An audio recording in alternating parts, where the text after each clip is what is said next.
Social media ఎలాగైనా కట్టడి చేయాలనే ఒక ఆలోచనతో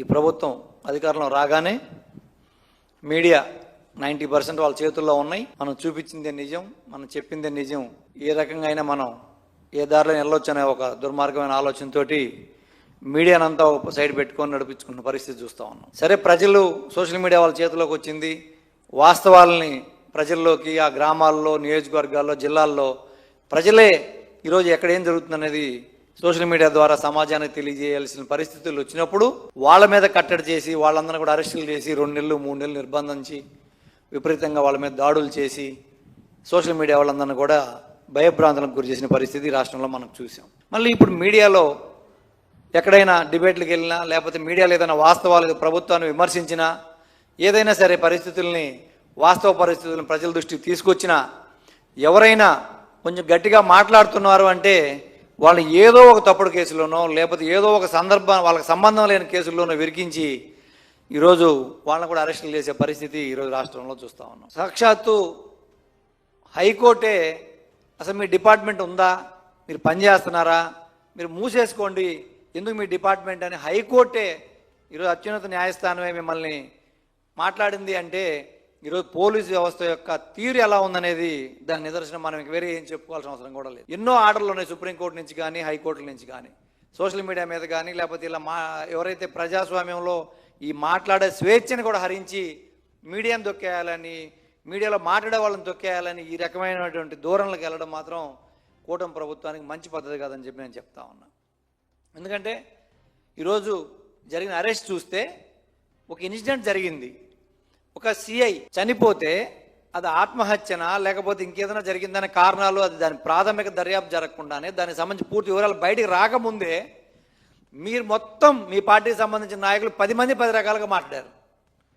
ఈ పోలీస్ డిపార్ట్మెంట్కే ప్రాథమిక సమాచారం తెలుసుకునే లోపే మీరందరూ ఎలా పడితే అలా స్టేట్మెంట్లు ఇచ్చేస్తే మిమ్మల్ని మాత్రం మీ జోలికి ఏ పోలీసు రాడు. మిగతా వాళ్ళు మరుసటి రోజు మాట్లాడితే కూడా ఇది ఇలా ఉండదు, ఇది ఇలా ఉండదు అని చెప్పి మాట్లాడితే దాన్ని మీరు వాళ్ళని అడ్డం పెట్టుకొని ఎవరో ఒక తాడిపత్రిలో కంప్లైంట్ ఇచ్చారంట, హైదరాబాద్ వచ్చి అరెస్టులు చేసే పరిస్థితి ఈరోజు మీరు దిగజారిపోయారు అంటే ఎంత దుర్మార్గమైన పరిస్థితుల్లో ఈరోజు పోలీసు వ్యవస్థ ఉందనేది ఈ సందర్భంగా రాష్ట్ర ప్రజలు గమనించాల్సిన కోరుతా ఉన్నా.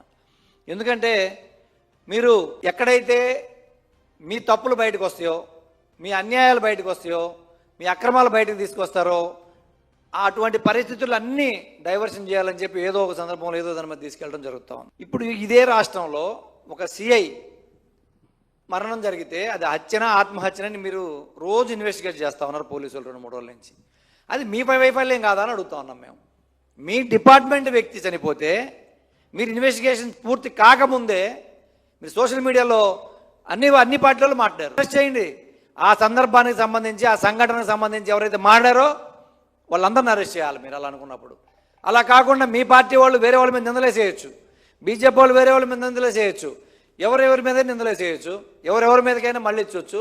కానీ వైఎస్ఆర్ కాంగ్రెస్ పార్టీకి సంబంధించి ఎవరైనా నోరెత్తితే కానీ ఈ కేసుకి ఆయనకి సంబంధించింది కాదు, ఇది కావాలని అక్రమ కేసులు పెట్టాలని, ఆయన్ని ఇబ్బంది పెట్టాలని, ఆయన ఏదైతే రోజు ఈ రాష్ట్రంలో జరుగుతున్న సంబంధించిన అన్ని విషయాల మీద అవగాహన పూర్తిగా ఉంది, ఆయన అన్ని విషయాల్లో మీడియాలో అగ్రెసివ్గా ఫేస్ చేయగలుగుతున్నాడని ఒక దుర్మార్గమైన ఆలోచనతోటే అతను నోరు నొక్కేయాలి అని, అతను భయపెట్టి అతని కుటుంబ సభ్యులను భయపెట్టాలని ఆలోచనతోటే ఈ అరెస్ట్ చేశారు తప్ప అసలు మీరు రాసిన ఎఫ్ఐఆర్లకి దానికి సంబంధం లేదు. ఎందుకంటే రాష్ట్రంలో అందరూ డిస్కస్ చేసుకున్నారు, అన్ని మీడియా ఛానల్లో వచ్చింది, దాని మీద విశ్లేషణలు వచ్చినాయి, దాని మీద ఎన్నెన్నో ఆరోపణలు వచ్చినాయి.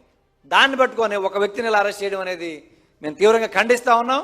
మీరు ఎంత మందిని నొక్కినా, ఎంత మందిని అరెస్టులు చేసి తొక్కేసినా ఇది రాను ఇంకా ఉగ్రరూపం దాలుస్తుంది తప్ప ఇది ఆగేది కాదు అని చెప్పి నేను సందర్భంగా తెలియజేస్తా ఉన్నా. కూటమి ప్రభుత్వం పోలీసు వ్యవస్థని ఈరోజు శాంతి భద్రతలకో ప్రాణమాన రక్షణకో ఉపయోగించకుండా ఈ రకంగా అక్రమ కేసులు పెట్టి అపోజిషన్ని నిర్బంధించి వాళ్ళ నాయకుల మీద, కార్యకర్తల మీద కేసులు పెట్టడానికి ఈరోజు ఈ వ్యవస్థను వాడుతూ ఉన్నారు.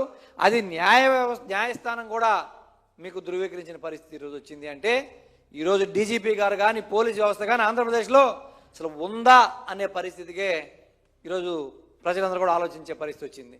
ఇంకొకటి, నిన్న కాక మొన్న అనంతపూర్లో కూడా పార్టీ ఆఫీస్కి వెళ్ళి హిందూపూర్లో పగలగొడితే దాని మీద ఏం స్పందన ఉండదు. ఎవరైతే బాధితులు ఉన్నారో వాళ్ళ మీద కేసులు పెట్టి మళ్ళీ అరెస్ట్ చేసే పరిస్థితికి వచ్చిందంటే అసలు మనం ప్రజాస్వామ్యంలో ఉన్నామా, నియంతృత్వంలో ఉన్నామా, అసలు ఎటు పోతా ఉంది పోలీస్ వ్యవస్థ అని చెప్పి నేను అడుగుతా ఉన్నా. దయచేసి ఇటువంటి కార్యక్రమాలు ఆపండి ఇప్పటికైనా. లేదు అంటే మాత్రం దీనికి అన్నిటికి కూడా డబ్బాలు త్రిబుల్ రేపు రెట్టింపు మీరు చెల్లించుకోవాల్సి వస్తుంది. ఇవన్నీ కూడా ఒక దారి చూపిస్తూ ఉన్నారు. ఏదైతే సక్రమమైన మార్గాలను పక్కన పెట్టి ఏదైతే దుర్మార్గమైన అక్రమమైన మార్గాల్లో పోలీసు వ్యవస్థ దారి చూపిస్తూ ఉన్నారో ఇవన్నీ రేపు మళ్ళీ మీకే చుట్టుకుంటాయి.